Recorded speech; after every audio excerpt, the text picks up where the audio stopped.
All right, let me continue now. So we are now moving to a problem here, wherein the items involved are two or more products, okay? Kasi lahat ng example ko ay nakabase lang sa one product, you know? Now, pag two or more products here, okay, we call it sales mix, all right? Okay, so in other words, when you're selling two or more products, then got it? Dati kasi sabi ko nga, ulit-ulitin ko lang, dati kasi nakafocus lang tayo sa isang product na binibenta lang naman natin, ano? Okay, so ginawa pa nga natin dun is that sino sa mga product na to pwede natin unahin, di ba? Yun ang point ng indifference point naman, di ba? Dito naman sa sales mix, sabay-sabay natin silang ibenta. Got it? Pero we have to make it the point na since sabay-sabay natin ibenta yan, titinan natin yung point na break-even tayo. Alright? So yes, so we're going now to next problem here, which is problem number 5, no? Alright, so look ko lang yan, ha? Then I need to fill it up, alright? Okay. So, selling price given, variable cost per unit given, unit sold is also given then, right? Is it given for that matter, no? Okay, so given naman, no? The sales amount is also given. Alright? I need to compute for per unit now, huh?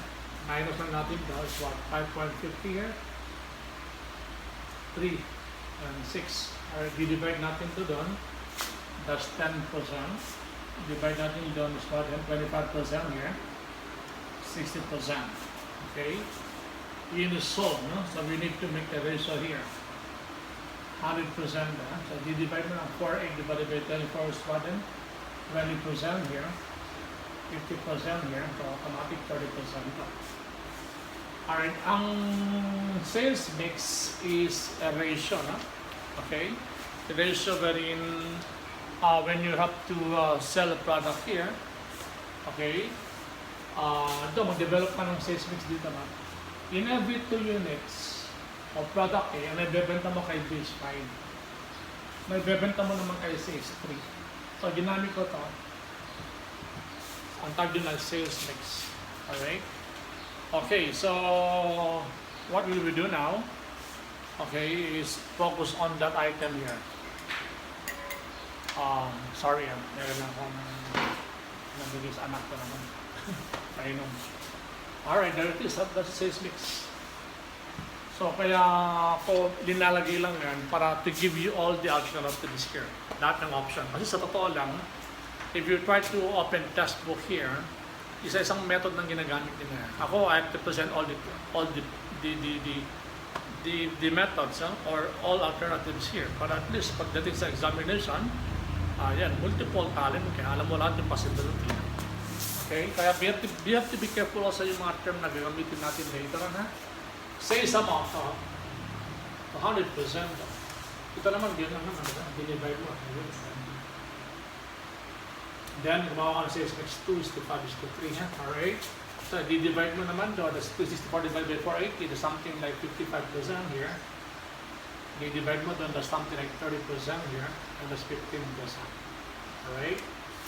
Okay, I will be using this one as an alternative one here, right? Now, ito naman, tag natin dito is composite rate, no? Composite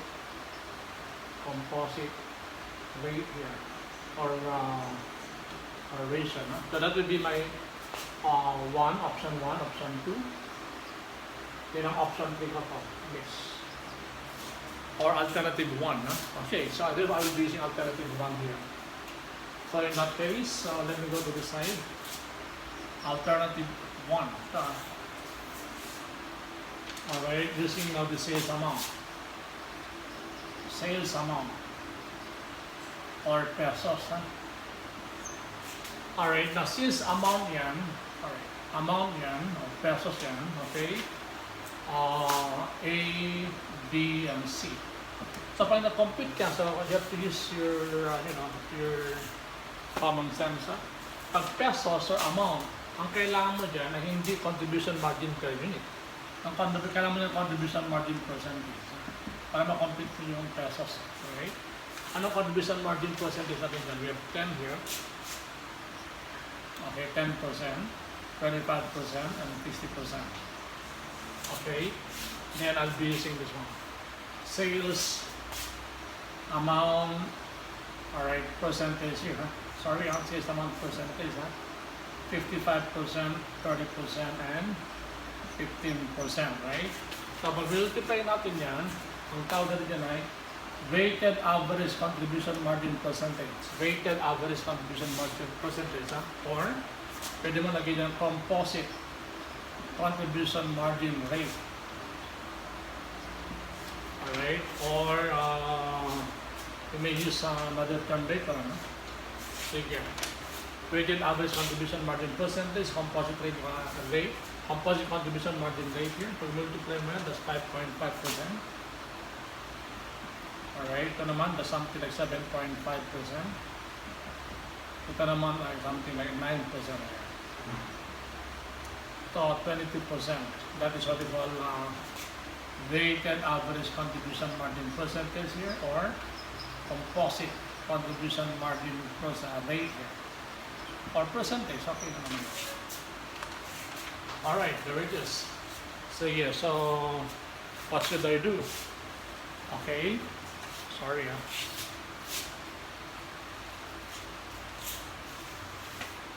Just have to drink lang. Sorry. I need to now complete forward here. Break-even point. Yan na, But since I use here amount of pesos here, break-even pesos here. Yan, guide mo, So pag pesos, we have fixed cost here, right? Formula ko na muna, Pwede may table naman yan, Okay? Sige, so divided by what here? Weighted average contribution margin percentage, or composite contribution margin what? Rate here. This one. So in that case, anong fixed cost natin dito? Can you look at the bottom now? The fixed cost amounted to what? 88,000 then, right? Can binigay ba 88,000 then? Yeah, there, 88,000. Okay. Then in that case, divided by 22% here. So ito yung break-even point in pesos natin, There's something like what now? We do 400,000 here. Alright, ang kaya dyan ay break-even point in pesos. Okay? Now, in that case, just only a guide. Kung anong ginamit mo dito, doon mo yan nakita. 55% here, 30%, 15%. Okay? Alright, so therefore, distribute na natin. Distribution, Okay? Sige, so A here, B, and C. So we got the 400,000.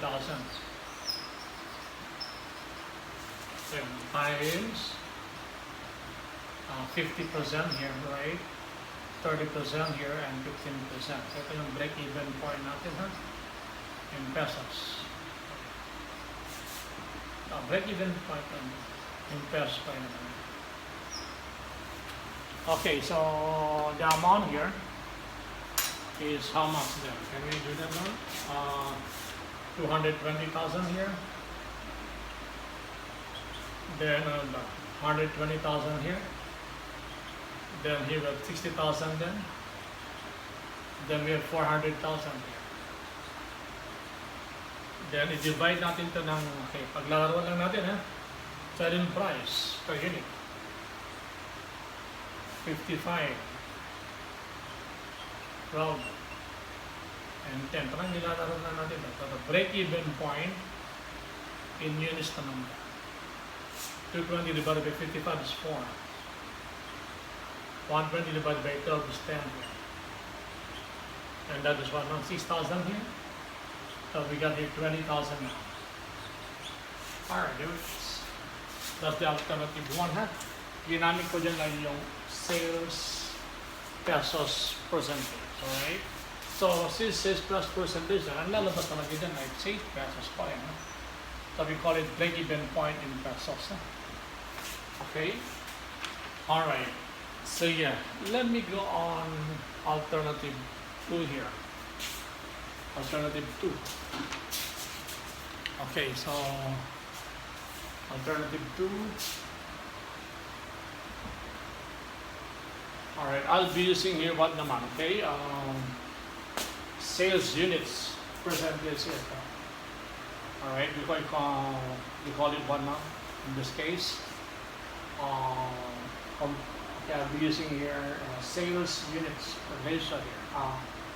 Ratio hindi mix, sales units percentage. Okay, so A, B, and C. Now, since units to, yan guide mo yan. Dapat yan ang contribution margin per unit. Hindi ka masyado nag-memorize ng formula, ha? Ang guide mo to. Pag units to yan. Kailangan mo, contribution margin per unit, ha? Then in that case, ang contribution margin per unit is 5.50 here. 3, 6, right? Then I'll be using the composite one here. Sales units percentage here. Alright, or units ratio. Okay, sales units percentage here. Or you can use units rate, duration, units rate. Okay. Alright, sige, so 20% here, 50%, and 15%. Alright, now, ang tawag dyan ay weighted average contribution margin per unit here. Okay. Weighted dyan, so we got your 1.10. We got your 1.50 here. 1.80 here. Then we got your 4.4 here. Got it? So yeah, so that is what we call weighted average contribution margin per unit. Actually, I need to answer nga muna yung mga tanong dito para na ma-identify ko. Number 1, weighted average contribution margin. No? Weighted. Ito yung letter A. Diyan ang pa tanong. Break-even point in pesos here. Letter B. Then, break-even point in units. Okay, you want units in here? The units is what? Okay, ito. Okay. Sige, so sinagutan ko lang, ha? Wait lang, ha? I need to drink lang, ha? Okay.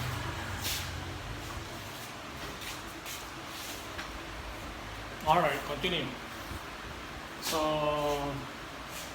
I need to compute now. Units to, ha? So, break-even point, units to, yan. Tell you units to. Fixed cost divided by weighted average contribution margin per unit. It is 88,000 again, divided by 4.40. Alright, if you divide that, that's 20,000 units here. Okay, so with this again, yan naman, 55% here. Got it? 55%. With this 20% here, 50% here, and 15%. Okay, so that's break-even point in units. Alright, distribution time. So A, B, and C. Break-even point in units, 20,000. Times, ang ginamit mo dito, yung nagagamitin mo yun, ha? 20% here. Ang ginamit mo dito, 50% here, and 15%.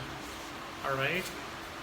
Then, if you compute for that, you have your break-even point in units again. Okay? That is 4,000 here. Same lang to dun. 50% of 20 is 10. So, same lang to dun. Dito naman na 6. Same lang. So, we got 20,000 here, right? Then, dito naman, pag break-even in pesos here, multiply ng 7 plus 55. Well, then 10. Multiply mo na. para mukha mo yung 220,000 here. Umikot-ikot ka nga lang, 120 here. And 60,000 then, right? And that is what then is 400,000. So, naglalaro ng tayo dun, ha? Okay. So, let me answer the question again here. Weighted average contribution margin per unit here. So, let per minute. Break-even point in units here. So, B. Break-even in pesos here. C. Alright. Okay, so, yan yung alternative number 2, ha? Okay, so I use this one. Alternative 1 here. Alternative 2 is here. And alternative 3. Ito yung sales mix. Okay. So alternative 3. Alright. Ito, sales mix na binabanggit natin dyan. Ha? Okay na. Itong sales mix na yan, dyan talaga. Ha? Yung using one now. Units pa rin naman yun. Kaya lang, more about ratio here, not rate. Units rate yan. Iba yung ratio sa rate, sorry. May nakalagay doon sa solution ko, ratio. Dapat rate yan, dapat rate. Rate is percentage. Okay, sorry. Units, rate, ratio to ratio. Ito ang rate, sorry. So in that case, ano ba yung rate natin dyan to? In every 2, alright, for A, 5 dito. Ito naman ay 3. Sige, ganun mo muna ha. Pabitin mo na. We have your product A, B, and C. Since units to, contribution margin per unit. So 5.50 here. 3. Yan. Ito na yung sales mix. Pero galing ko sa kwan, nasa kanta dyan, units to ratio. The ratio is 2:5:3. Ibig sabihin ng 2:5:3 is this. In every 2 of A, ang ibebenta mo kay B is 5. Or C is 3. Alright. Sige, so we got it there, no? So what will we do now? We have here now composite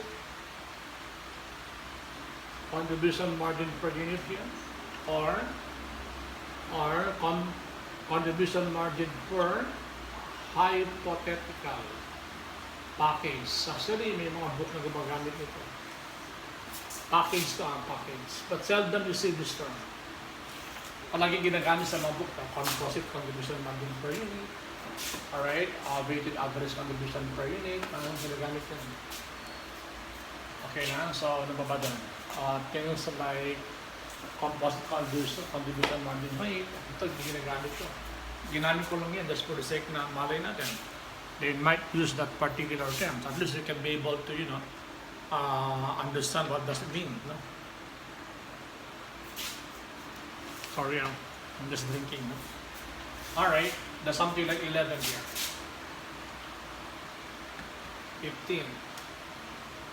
18. That's a total of 44 here, right? Ang tawag natin dyan ay composite contribution margin per unit or contribution per hypothetical package. Okay, so therefore, to compute for the item here that we have to compute is at break-even. Ang tawag dito, hindi ito break-even, ha? Ang tawag dito is what? Number of sales to break even. This is a break even. Okay, so that's why you have to be careful with this. Huh? Okay, so what will we do here now? It will be fixed cost divided by composite contribution margin per unit here, or hypothetical package here. So the amount now is what here? 88 divided by 44 here, right? Sige, so ang lalabas po dyan ay 2,000 units is to 1. Yan din yung datating, hindi to break even, ang tag dyan ay composite units. So in every one, we have to do what? sell 2,000 here. So therefore, ang gagawin natin dyan is we have to allocate now. We have 2, 5, 3. Alright, so therefore, distribution tayo. So here A, B, and C again, no? Ito yung composite units, ha? It is 2,000 here. Times yung sales mix. 2 is to 5 is to 3. Ang lalabas po dito is break-even point in units here. 4,000. So, 4. 5 times 2 is 10.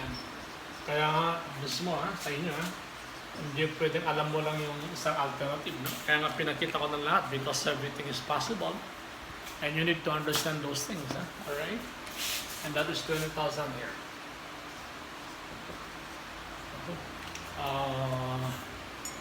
Doing nothing. 20,000 here. Okay. Sige. Wait lang, stop ko muna kasi baka tatagal.